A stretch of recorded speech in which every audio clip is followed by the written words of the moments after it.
मैं अपने आप को उन सारी भावनाओं से जोड़ता हूँ जो मुझसे पूर्व वक्ता डॉक्टर C.P. ठाकुर साहब और हमारे माननीय स्पीकर महोदय ने जो बातें कही हैं, जितना आश्चर्य उन्हें हुआ था ज़ैन इकबाल को मिलकर, उससे कम मुझे भी नहीं हुआ था।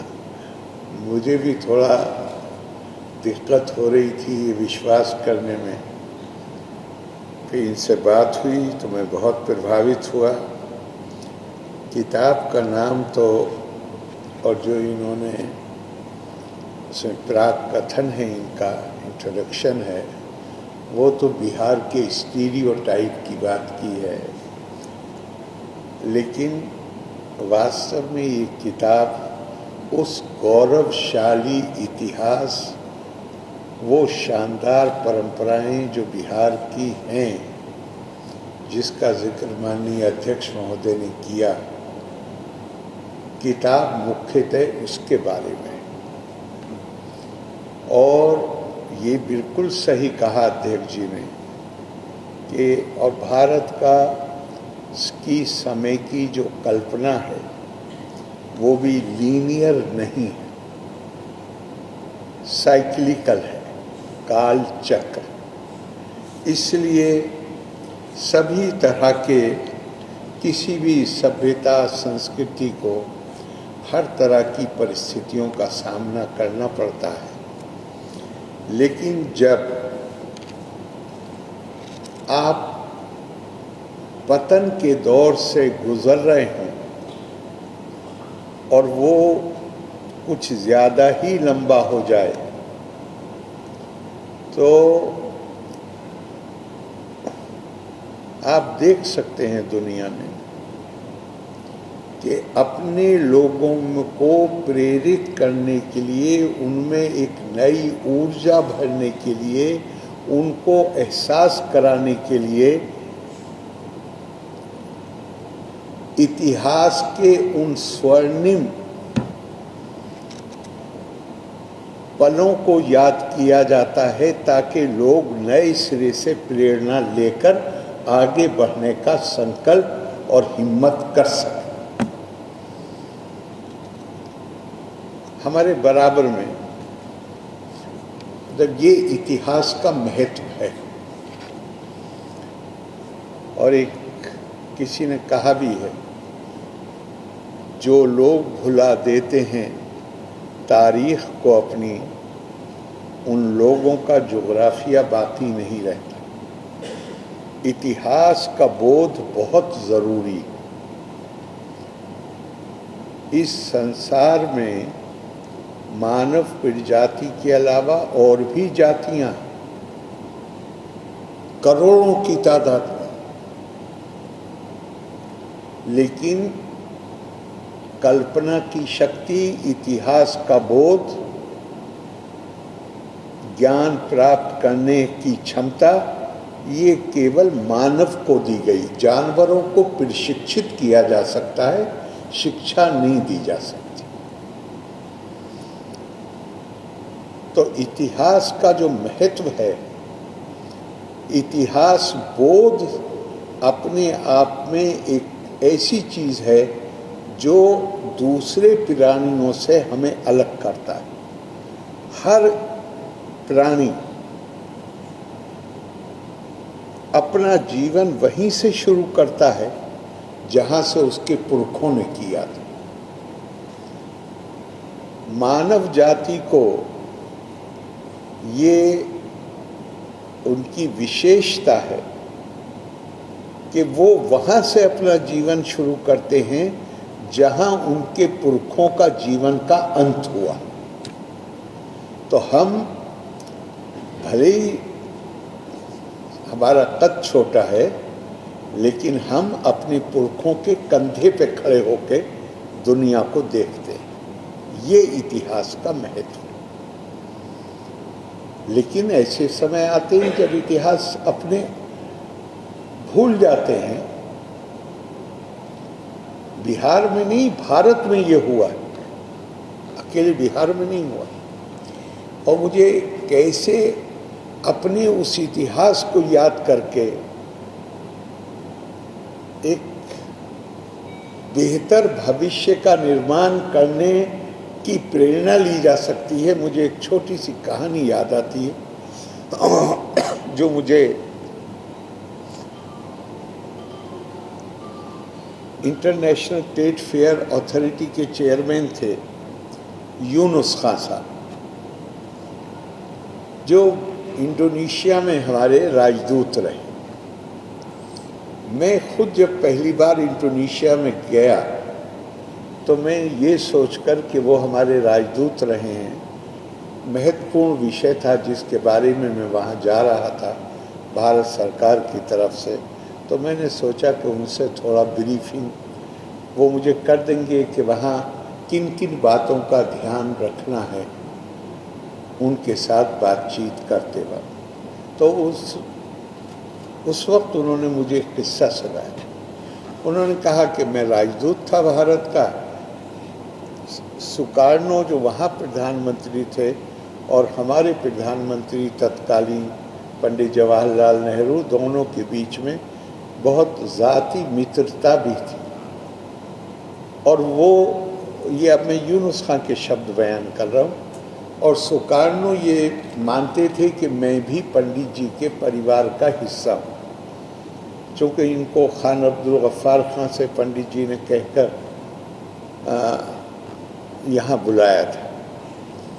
तो इसलिए सुकार्नो अक्सर ये करते थे कि जब वो किसी जनसभा में जाते थे तो मुझे फ़ोन आता था कि राष्ट्रपति जी चाहते हैं कि आप साथ चलिए। मैं साथ जाता था।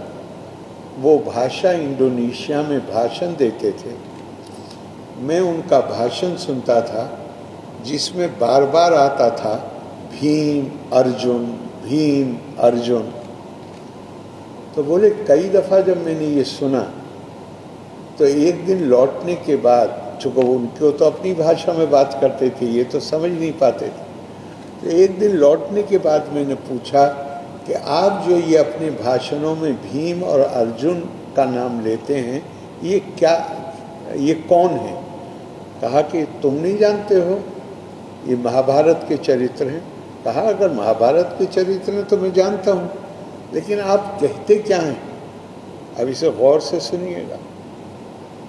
सुकार्नो ने कहा मैं अपने लोगों से कहता हूँ कि 200 साल डच की गुलामी के बाद तुम्हारा आत्मविश्वास, तुम्हारा आत्मसम्मान ख़त्म हो गया। तुम ये भूल गए कि तुम भीम और अर्जुन की औलाद हो। उनमें एक नई ताकत, नई ऊर्जा, नई प्रेरणा देने के लिए वो उन्हें ये बताते थे कि तुम भीम और अर्जुन की औलाद हो। तुम ये गुलामी का जो तुम्हारे ऊपर असर है, इसको ख़त्म करो, अपनी हैसियत को और अपनी हकीकत को पहचान। मैं मानता हूँ कि ज़ैन इकबाल की किताब बिल्कुल वो स्पिरिट मुझे इसमें नज़र आती। और मैं इस वक्त बहुत मुझे खुशी हुई। मैं समझता था कि शायद पब्लिक स्कूल के पढ़े हुए हैं, अंग्रेज़ी में किताब लिखी है, लेकिन भाई आपने अभी जो भाषण दिया, आपने अपनी बात कही और हिंदी आप जिस तरह बोले, मुझे बहुत अच्छा लगा, बहुत ही अच्छा लगा, शाबाश। लेकिन इतनी तारीफ़ आपकी मैं कर रहा हूँ तो अगली बात भी सुन लीजिए, और वो है कि विद्या मदो धना मदो तृतीय अभिजातो मदा।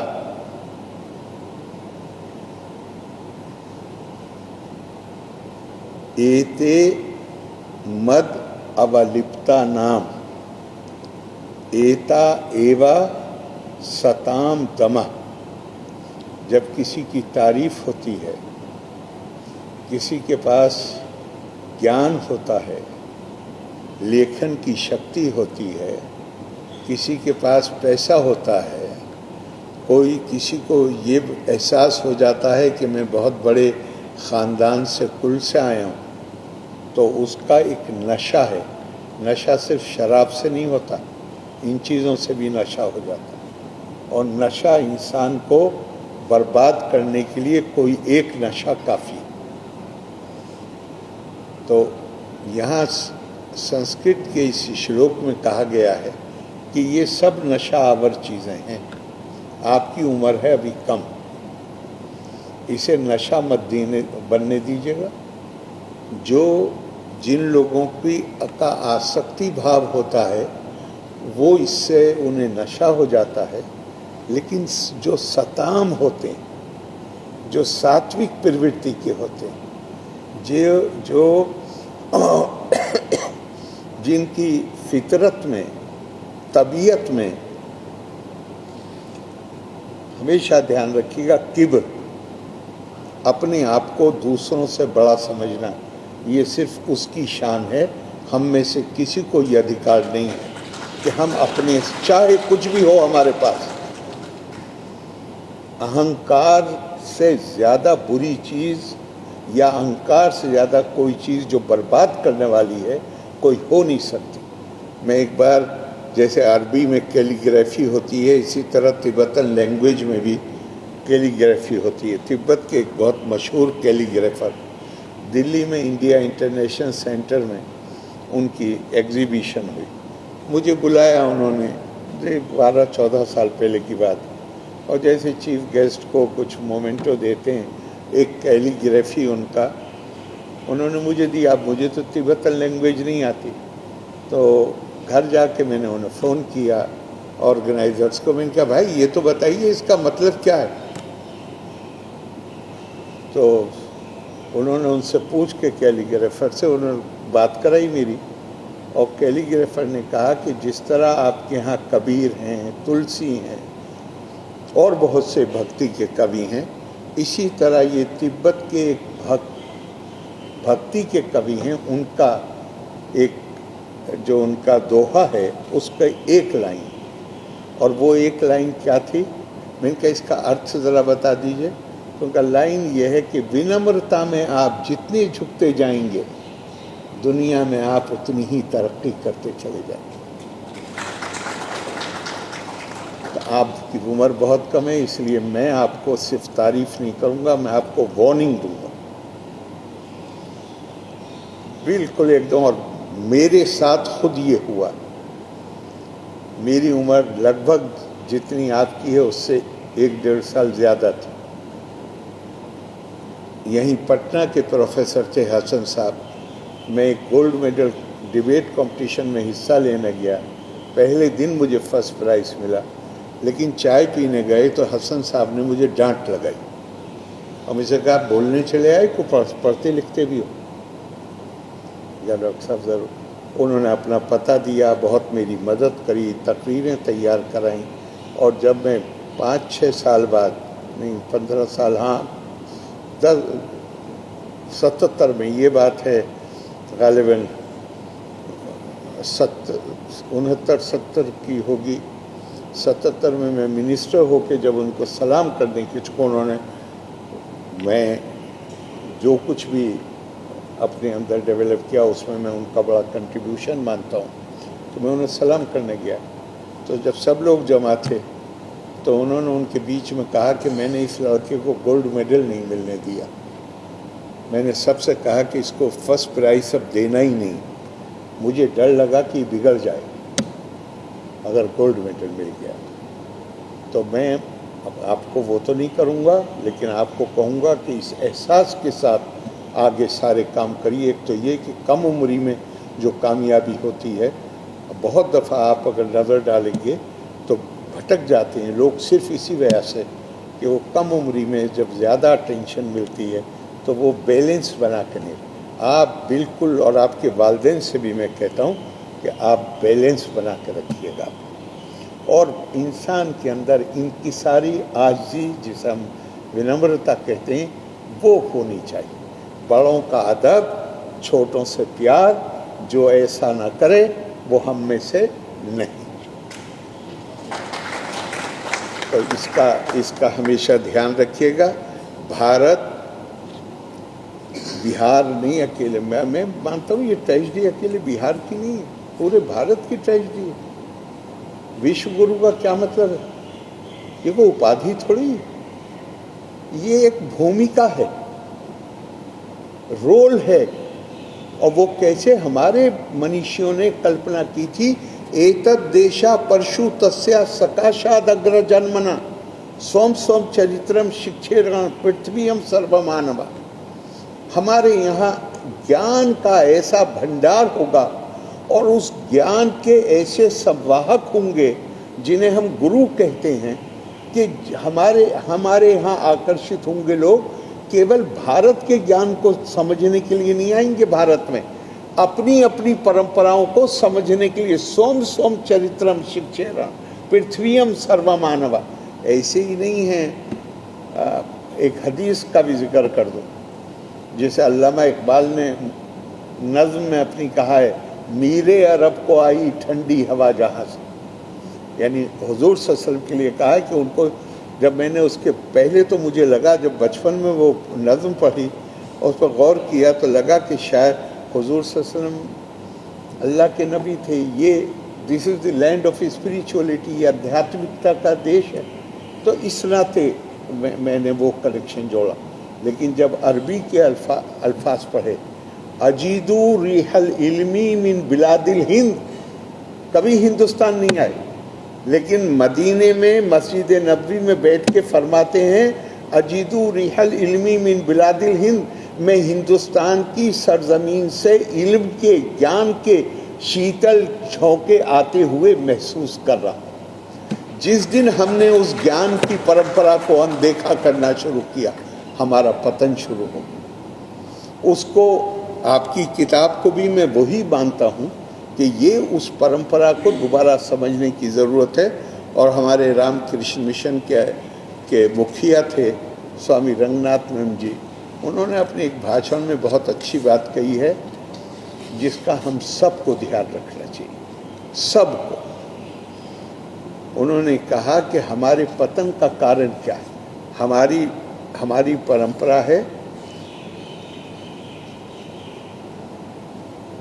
तपा 100 अध्याय निरतम। कोई वक्त ज़ाय नहीं होना चाहिए। इल्म हासिल करने की कोशिश हर वक्त करनी चाहिए। और फिर मैं एक हदीस भी सुनाता हूँ आपको। हुजूर सल्लल्लाहु अलैहि वसल्लम ने फरमाया कि अगर तुम्हारा आज का दिन कल के गुजरे हुए दिन से बेहतर नहीं है और इस बीच में तुमने कुछ नया इल्म हासिल नहीं किया, तो तुमने अपना वक्त ज़ाय कर दिया। हर दिन ये कोशिश होनी चाहिए। तो स्वामी रंगनाथनंद जी कहते हैं कि हमारी जो परंपरा है कि इल्म, ज्ञान प्राप्ति की, ever devoted to the pursuit of knowledge, हम उससे अलग नहीं हो। लेकिन हमारे अंदर एक बुराई आई। वो बुराई ये आई हमारे अंदर कि हमारे पास जो ज्ञान था उसे हमने साझा करना बंद कर दिया। तो उन्होंने श्रीमद् भागवत से, गीता नहीं, श्रीमद् भागवत से एक लाइन कोट करी है, सरस्वती ज्ञान खल्व यथा सती। जो ज्ञानी महिला पुरुष अपने ज्ञान को अपने अंदर कैद करके रखता है और रखती है या रखता है, वो माँ सरस्वती का उपासक नहीं बल्कि माँ सरस्वती का खलनायक है। हमारी जिम्मेदारी है उन लोगों के तई। ध्यान रखिएगा, आपके पास जो भी ज्ञान है वो सिर्फ वो नहीं है जो आपके माँ बाप फीस अदा करते हैं उसके नतीजे में नहीं आया। वो आदमी जो कभी स्कूल की शक्ल नहीं देखी, उसका बच्चा भी नहीं गया स्कूल, वो भी मार्केट से कोई चीज़ खरीदता है तो इनडायरेक्ट टैक्स पे करता है और उस टैक्स के पैसे से वो सड़क बनती है जिससे आप स्कूल जाते हैं। हमारी एक जिम्मेदारी है उनके लिए, जो खुद नहीं पढ़े लेकिन उनका पैसा लगा है उसमें जिससे हम इल्म हासिल कर सकें। हमेशा उनके तई अपने मन में संवेदनशीलता रखिए, करुणा का भाव रखिए। ये जो इबादत बजुज़ खिदमत खल्क़नी, अल्लाह की इबादत अल्लाह की मखलूक की खिदमत के अलावा कुछ और नहीं है। जो उसकी मखलूक की, मैं आपसे नहीं कह रहा बेटा, मैं अपने बच्चों से कहता हूँ कि आप अगर कहीं जाएं और आप मुझे आके बताएं कि ठाकुर साहब ने हमारे साथ बहुत अच्छा सलूक किया, मुझे कितना अच्छा लगेगा। और ये सब लोग जो हैं दुनिया में, ख़ास तौर से जो कमज़ोर हैं, जो गरीब हैं, जो पिछड़े हुए हैं, जिनके पास ज्ञान का प्रकाश नहीं पहुंचा है, ये सब उसके बच्चे। अगर इनके साथ अच्छा सलूक करोगे तो उसको कितना अच्छा लगेगा, आप इसकी कल्पना कर सकते हैं। मैं आपको बहुत बहुत बहुत शुभकामनाएं देता हूँ, साधुवाद देता हूँ, और आपसे फिर कह रहा हूँ, अपने अंदर बहुत विनम्रता पैदा करिएगा और बड़ों का अदब, छोटों से प्यार। कोई आगे बढ़ने से कोई रुकावट नहीं होती है। लोका समस्ता सुखिनो भवन्तु। धन्यवाद। जय हिंद।